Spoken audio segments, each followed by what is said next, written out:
जटाधारी संन्यासी कोण होते तुला माहितीये का? यावर श्रीपाद म्हणाले, त्या जटाधारी बद्दलच नाही तर सगळ्या जटाधारी संन्यासांबद्दल मी जाणतो. श्रीपाद स्वामी कोण आणि त्यांचं स्वरूप? बापनार्युलू श्रीपादांना म्हणाले, तू 3 वर्षाचा बालक आहेस, परंतु मोठ्या माणसासारखा बोलतोयस. सर्वांबद्दल माहिती असावयास तू सर्वज्ञ आहेस काय? यावर श्रीपाद म्हणाले, मी 3 वर्षाचे असं तुम्हाला वाटतं, परंतु मला तसं वाटत नाही. माझं वय अनेक लक्ष वर्षाचं आहे. मी या सृष्टीच्या पूर्वी होतो, प्रलयानंतर सुद्धा राहणार आहे. सृष्टीच्या निर्मितीच्या वेळी मी होतो. माझ्याशिवाय सृष्टीची उत्पत्ती, स्थिती आणि लय होऊ शकत नाही. मी साक्षीभूत होऊन सर्व व्यवहारांचं अवलोकन करतो. यावर बापनाचार्युलू म्हणाले, श्रीपादा, लहान मुलांनी आपण चंद्रमंडळात आहोत असा केवळ विचार केल्यानं आपण चंद्रमंडळात असतो असं नाही. प्रत्यक्ष अनुभव असायला हवा. सर्व ज्ञान, सर्व व्यापकत्व, सर्व शक्तितत्व हे केवळ जगन्यंत्याचं लक्षण आहे. यावर श्रीपाद म्हणाले, मी सर्वत्र स्थित असणारं आदितत्व आहे. त्या त्या प्रसंगानुसार, त्या त्या ठिकाणी आवश्यकतेनुसार मी व्यक्त होतो. साकार रूपात नसलो तर मी नाही असं होत नाही. जीवाच्या ठिकाणी मी अन्नमय, प्राणमय, मनोमय, विज्ञानमय आणि आनंदमय कोशात स्थित असतो. माझ्या अस्तित्वामुळे या पंचकोशांचं सर्व कार्यकलाप होत असतात. मी विशिष्ट कोशात आहे अशी अनुभूती तुला दिली तर त्या कोशात मी असल्याची जाणीव होते. मी तुला माझा अनुभव दिला नाही याचा अर्थ मी तिथं नाही असा मात्र होत नाही. मी सर्वव्यापी आहे. सर्व ज्ञान, विज्ञान माझ्या चरणाशी लीन आहेत. माझ्या केवळ संकल्पानं ही सर्व सृष्टी निर्माण झाली. मी सर्वशक्तिमान आहे, यात आश्चर्य काय आहे? यावर अप्पळराज शर्मा म्हणाले, बाळा, बालपणापासून तू म्हणजे आम्हाला एक कोडच आहेस. तू पुन्हा पुन्हा मी दत्तप्रभू, मी दत्तप्रभू असं म्हणतोस. नृसिंह सरस्वती या नावानं पुन्हा एकदा अवतरित होईन असं म्हणतोस. लोक तर कावळे आहेत. पिठिकापुरममधील ब्राह्मण तर नरलोकातील लोखंडी कावळ्यांपेक्षा सुद्धा भयंकर आहेत. ते या सगळ्याला मनचांचल्य आणि बुद्धिभ्रष्टता असं म्हणतात. आपण ब्राह्मण आहोत. आपण विधियुक्त धर्मकर्मानं आचरण करणं चांगलं आहे. याखेरीज तुला देवाचा अंश असलेला अवतारी पुरुष आहे असं म्हणणं म्हणजे केवळ अहंकारानं म्हणतो आहोत असं ते मानतात. यावर श्रीपाद प्रभू म्हणाले, तात, आपण सांगता ते मी अमान्य करत नाही, परंतु खरं ते सांगितलं पाहिजे ना. पंचभूतांकडून साक्ष देण्याची वेळ आल्यास मी दत्तप्रभू नाही असं सांगणं म्हणजे असत्य भाषणाचा दोष लागणार नाही का? नभोमंडळातील सूर्याला तू सूर्य नाहीस असं म्हटल्यानं तो सूर्य नाही असं होईल का?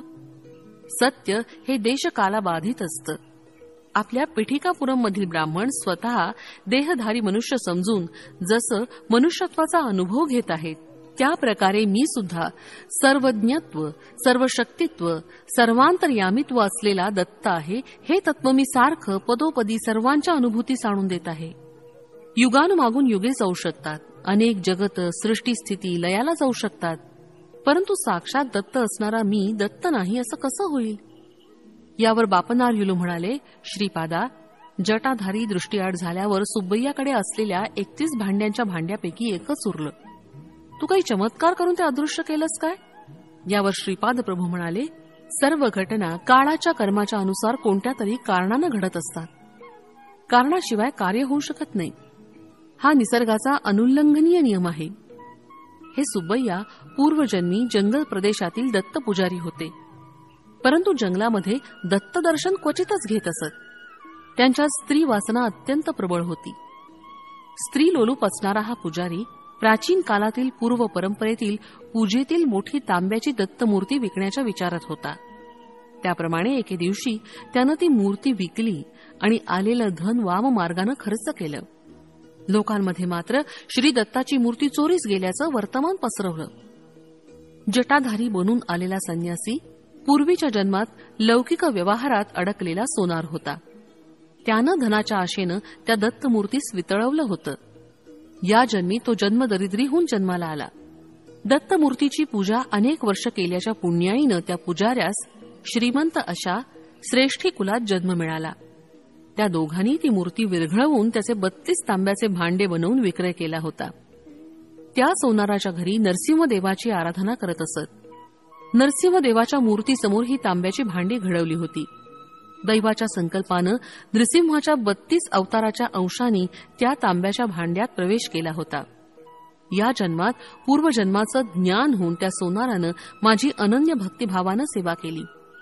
त्याचं दारिद्र्य दूर करण्यासाठी त्यानं मनापासून माझी प्रार्थना केली. मी प्रसन्न होऊन दर्शन दिलं आणि पीठिकापुरमला येऊन माझ्या हातून तांब्याच्या भांड्याचा स्वीकार करण्यास सांगितलं. तसंच 10 वराह श्रेष्ठीला देऊन मला बंध विमुक्त कर असं सांगितलं होतं. तो तसं करून धन्य झाला. त्याची आर्थिक समस्या दूर होण्याचा त्याला मी आशीर्वाद दिला होता. त्याच्या देणेदाराचा त्रास चुकवण्यासाठी त्यानं जटाधारी संन्याशाचा वेश घेतला होता. मला जटाधारीबद्दल सर्वच माहिती आहे ना. हा सुब्बय्य श्रेष्ठी आमच्या कुटुंबाकडून खोटेपणानं 10 वराह वसूल करून घेणार होता. त्याला 10 वराह मिळतील अशी व्यवस्था मी केली, परंतु याच्या बदलात त्याचं सर्व पुण्यफल नष्ट झालं. हे सुब्बय्या, चिंतामणीबरोबर तू केलेले तुझे सर्व शृंगार चाळे मला माहिती आहेत. तुझी कथा माझ्या कथामृतात हास्यास्पद होईल. तू झोळी घेऊन लहान मुलांना लागणारे खाण्याचे पदार्थ विकून आपला उदरनिर्वाह चालवशील. तुझ्याकडून घेतलेल्या पैशांनी माझ्या मात्यापित्यानं त्यांच्या नातेवाईकांच्या भोजनाची व्यवस्था केली होती. तुझ्यापेक्षा जास्त मला वाण्याचा हिशोब समजतो. जेवणातील वरण भात आणि दोडक्याची भाजी करण्यातच तुझे पैसे संपून गेले होते. बाकीच्या खर्चासाठी माझ्या वडिलांच्या कष्टाचे पैसे खर्च झाले होते. तुला अन्नान्न दशा आली म्हणजे तुझ्याकडे असलेल्या तांब्याच्या पात्रातून तुला पाणी, वरण भात आणि दोडकेच प्राप्त होतील. ते तू खाऊन इतरांना खाऊ घालण्यात इतपतच मिळतील, असं श्रीपाद प्रभू तीव्रतेनं म्हणाले. श्रीपाद प्रभूंचं मुखमंडल दिव्य, प्रखर, तेजस्वी असं दिसत होतं. त्यांचे डोळे अग्नीच्या गोळ्यांप्रमाणे लाल दिसत होते. ते पुढे म्हणाले, ए सुब्बय्या श्रेष्ठी, आज रात्री तुझ्या घराच्या दक्षिण दरवाजाजवळ एक म्हैस येईल. तुझा अंतकाळ जवळ आल्याचं तुला कळावं यासाठी यमधर्मराजानं पाठवलेला तो निरोप आहे. मी तुझ्यावर एक अनुग्रह करीत आहे. तू स्वतःच्या हातानं स्वयंपाक करून दोडक्याचं वरण आणि भात त्या म्हशीला खाऊ घाल. त्या म्हशीची ही एकच इच्छा तू पूर्ण कर. ते अन्न खाल्ल्यावर तुझ्याऐवजी ती म्हैस मरून जाईल, परंतु त्या क्षणापासून तू खूप गरीब होत जाशील. तू झोळी घेऊन मी सांगितलेलं काम कर. त्यानंतर तुझी अन्नान्न दशा झाल्यावर मी अनुग्रह केलेल्या तांब्याच्या भांड्याचा तुला उपयोग होईल, असं कडक शब्दात श्रीपाद प्रभू म्हणाले. त्यावेळी व्यंकटप्पा श्रेष्ठी रागात असलेल्या श्रीपादांना पाहून भयभीत झाले. त्यांनी श्रीपादांना असं रागात आलेलं कधी पाहिलंच नव्हतं. तेव्हा श्रीपाद म्हणाले, आजोबा, घाबरलात का? मी नरसिंहमूर्तीच आहे. तुम्हाला वर देऊन तुमच्यावर कृपा करीत आहे. वाणी कुळातील लोकांना शाप देईन असं आपणास वाटलं काय? माझी बहीण वासवीनं तिच्या कुळातील लोकांना त्यांच्या सौंदर्यात थोडी त्रुटी असण्याचा शाप दिला होता. मी श्रीपाद त्याच तत्वाचा. सर्व वाणी निर्धन होतील असा शाप देईन अशी आपणास भीती वाटली काय? आपण घाबरू नका. दैवाला जात कुळ असं काही नसतं. तसंच भक्तांना सुद्धा जाती कुल नसतं. आर्य वैश्यांचा आणि माझा अनुबंध फार जुना आहे. बापनार्य पूर्वीचे लाभाद महर्षीच ना. वाण्यांमध्ये लाभाद महर्षी गोत्र नष्ट झालं आहे. बापनार्यांच्या सर्व वंशजांना, अगदी कलियुगाच्या अंतापर्यंतच्या वंशजांना माझे आशीर्वाद आहेत. त्यांच्यावर माझा वरदहस्त सतत राहील. तुम्हाला दिलेली झोळी वेगळीच आहे. त्यात दत्त मिठाई भरून आहे. कितीही दिली तरी ती कमी होत नाही, परंतु ती कोणाला डोळ्याने दिसणार नाही. नृसिंहाच्या 32 अवतारातील सर्व लक्षणं माझ्या ठाई विराजमान आहेत. बापनार्यांची 33वी पिढी चालू असताना माझ्या जन्मस्थळी महासंस्थानाचं निर्माण होऊन त्यात माझ्या पादुकांची स्थापना होईल. तुमच्या वंशातील कोणत्याही पुरुषानं श्रीपाद श्रीवल्लभांच्या दिव्य भव्य रूपाची नवविधा भक्तीच्या कोणत्याही मार्गानं आराधना केल्यास श्री दत्तात्रेयांचे श्वान अदृश्य रूपात त्यांचा सांभाळ करतील. वेद, पुराण, उपनिषद ही सर्व श्वान रूपात अदृश्य असून सदैव रक्षण करतील. इतक्यात व्यंकटप्पा या श्रेष्ठींनी श्रीपाद प्रभूंना प्रेमानं जवळ घेतलं. त्यांच्या डोळ्यातून आनंदाश्रू वाहू लागले. बापनार्याच्या तोंडातून शब्द फुटत नव्हते. सुमती माता हे सर्व स्वप्न आहे एका वैष्णवी माया अशा संदेहात पडली. अप्पळराज शर्मांचं मन स्तंभित झालं. श्रीपादांचे दोन्ही मोठे भाऊ त्यांच्याकडे भीत भीत बघत होते. हा आमचा धाकटा भाऊ की दत्तप्रभू? हे काय भानगड आहे असा विचार ते करू लागले. नरसिंहवर्मांनी श्रीपादाला आपल्या मांडीवर घेतलं. श्रीपाद वर्मांना म्हणाले, आजोबा, आपण दोघं उद्या घोडागाडीतून आपली जमीन पाहण्यास जाऊ. तेथील भूमाता मला कित्येक दिवसापासून तुझ्या पादस्पर्शानं मला पवित्र केव्हा करणार अशी आर्ततेनं प्रार्थना करते आहे. आर्तत्राणपरायण हे माझं वचन आहे. तेव्हा वर्मा म्हणाले, अरे श्रीपादा, माझं एक छोटं सांगणं आहे.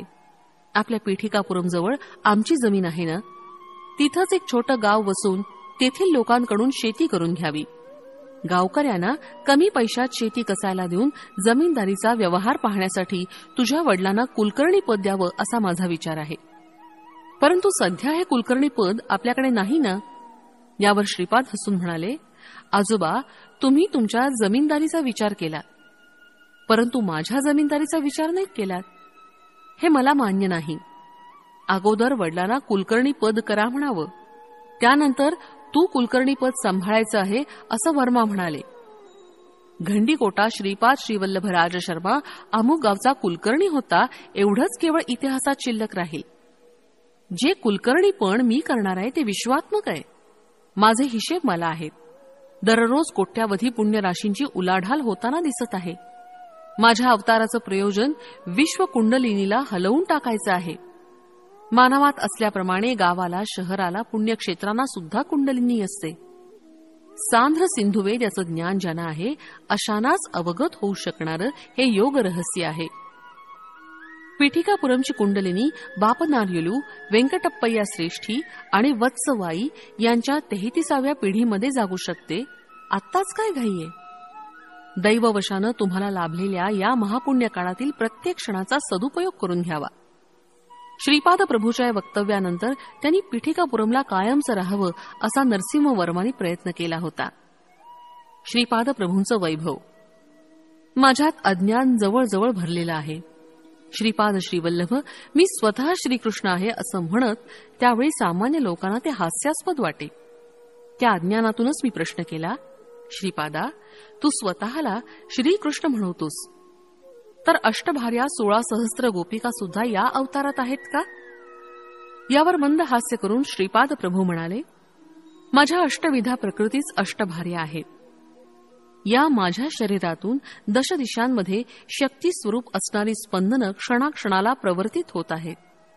अशा प्रकारे प्रत्येक क्षणाला एका एका कलेमधून शरीर, मन आणि आत्मतत्वातून या माझ्या शरीरातून दशदिशांमध्ये शक्तीस्वरूप असणारी स्पंदनं क्षणाक्षणाला प्रवर्तित होत आहेत. अशा प्रकारे प्रत्येक क्षणाला एका एका कलेमधून शरीर, मन आणि आत्मतत्वातून 10 गुणिले 10 गुणिले 10 बरोबर 1000 स्पंदनं प्रवर्तित होतात. अशा प्रकारे 16 कलांमधून एकूण 16,000 स्पंदनं प्रवर्तित होतात. याच माझ्या 16,000 गोपिका आहेत. पूर्वावतारात त्या सर्व कला मानव रूपात आविर्भूत झाल्या होत्या. या अवतारात त्या सगळ्या निराकार रूपात स्पंदनशील आहेत. विविध देवतांद्वारा माझी पूजा आराधना करण्यात काहीच चूक नाही. ती माझीच आराधना आहे. माझ्यातील शिवस्वरूप, विष्णुरूप आणि ब्रह्मस्वरूप यांची आराधना करता येते. याप्रमाणे विविध देवतांमधील स्वरूपाची आराधना करू शकता. वेगवेगळ्या साधन पद्धती, साधकाच्या विविध साधनावस्था, काल, कर्म, कारण या अनेक जीवांच्या अवस्थांवर प्रभाव टाकीत असतात. नरसिंहाची 33 रूप. नरसिंह राजवर्म्याला त्या रात्री नरसिंहानं 33 रूपात दर्शन दिलं होतं. ती रूप अशी: कुंदपाद नरसिंहमूर्ती, ओप नरसिंहमूर्ती, दिव्य नरसिंहमूर्ती, ब्रह्मांड नरसिंहमूर्ती, समुद्र नरसिंहमूर्ती, विश्वरूप नरसिंहमूर्ती, वीर नरसिंहमूर्ती, रौद्र नरसिंहमूर्ती, क्रूर नरसिंहमूर्ती, बिभित्स नरसिंहमूर्ती, धूम्र नरसिंहमूर्ती, वन्ही नरसिंहमूर्ती, व्याघ्र नरसिंहमूर्ती, बिडाल नरसिंहमूर्ती, भीम नरसिंहमूर्ती, पाताळ नरसिंहमूर्ती, आकाश नरसिंहमूर्ती, वक्र नरसिंहमूर्ती, चक्र नरसिंहमूर्ती, शंख नरसिंहमूर्ती, सत्व नरसिंहमूर्ती, अद्भुत नरसिंहमूर्ती, वेग नरसिंहमूर्ती, विदारण नरसिंहमूर्ती.